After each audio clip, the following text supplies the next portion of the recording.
Good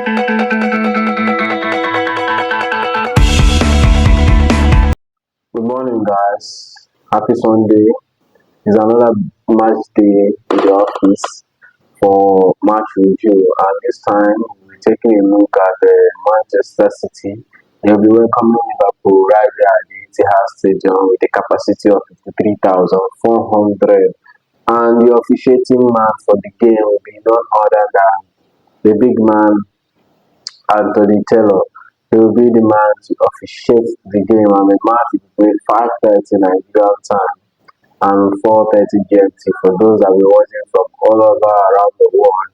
Then taking a look at the forms of these both teams, starting with Manchester City. Manchester City in the last five, their form is up and down. They lose, they win, they lose, they win. So in the last five, they have three losses and two wins. And that of Manchester and that of Liverpool, they have similar to that, but a slight difference to that of Man City. In the last five, they lost once, they won two, and they draw two. And the only loss there is the FA Cup loss to Plymouth right there at the home of Plymouth. Then taking a look at the head-to-head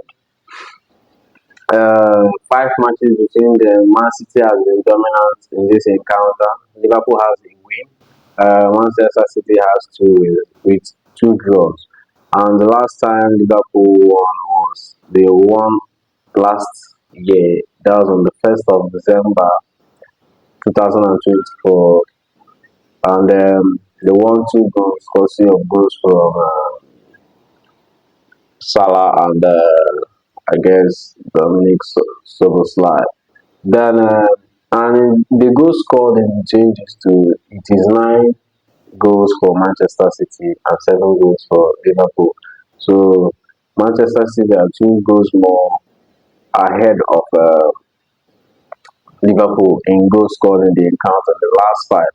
Then for the Premier League table, Liverpool are first on the log with 61 points, having played 26 matches more than Manchester City. Manchester City have played 25 with 44 points.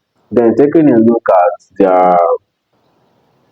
their form in the Premier League, so far Liverpool has only drawn twice in the Premier League and won three.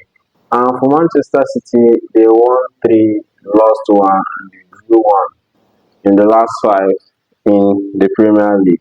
Then taking a look at the missing players for the both teams, starting with Liverpool, Joe Gomez is out of the encounter. Godigapo is doubtful. Conor Bradley is also doubtful. Then for Manchester City, Rodri is out. He's a long time absent. He is out already out of the season. Michael Akanji is out.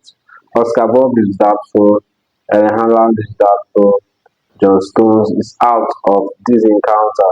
Then for the predicted lineup for both teams, we expect starting with Manchester City as the home team. We expect Ederson to be in goal. Then with the back four is will be Kusu Slow, their new signing. Then Ruben Diaz, Manzanaki, and Carvajal will be the back four, and they are expected to play 4-2-3-1 formation. Then the number two in the midfield, the two people in the midfield that are supporting that are the double pivots will be Matthew Kovacic and Nico Gonzalez. Then for the upper side of the midfield, they have Bernardo Silva, Foden, and Savinho, and the man to lead the line in the absence of, in case Erling Haaland is doubtful or didn't participate in the match, will be none other than Omar Mamouche, the man that opened his hat-trick Premier League career against Newcastle in the first half. And so we expect him to unleash some chaos against the back line of Liverpool. Then for Liverpool, they are expected to also play the same formation, 4-2-3-1 formation. While the back four for Liverpool will be Alexander Kanate, Virgil van Dijk, and Robertson. And in goal, we know another than Robertson because So long as his feet, he really want to be in goal, he really want to be between the sticks. Then for the downside, the double pivot for Liverpool, McAllister and Gravenberch will be the one anchoring the double pivot, supporting the upper side of the midfield. Then Luis Diaz, Dominic Soboslai, and Mohamed Salah will be the ones on the in front of the double pivot. Then Diego Jota will be the one to lead the line. Only time will tell where this will lead. But currently, Liverpool are more informed than Manchester City, so expect Liverpool to get a better result than Manchester City. But all the same, we don't rule Man City when it's their day. So we call this a day, and we'll take a look at some of the pre-match conferences from both managers. Do enjoy the rest of your day. Shalom to you all. That is the reality. We have to sit down with the doctors, with physios, with the players, with the agents, and be clear that some of them cannot sustain every 3 days, every month or 2 months, playing every 3-4 days. So this is the reality. So it's one more year and a World Cup. So we have already a lot of players that cannot sustain that we have in the past. Every week in, week out, and playing it doesn't matter, different competitions, travels, without the problems. So this is the most, you tell me where am I concerned, it's just that the quality is there, but the quality we can abuse because injured for a long time and recover and have to be in the demanding opponents that today in the modern football decide with bad season. Listen, we deserve to have a bad season, so it can happen.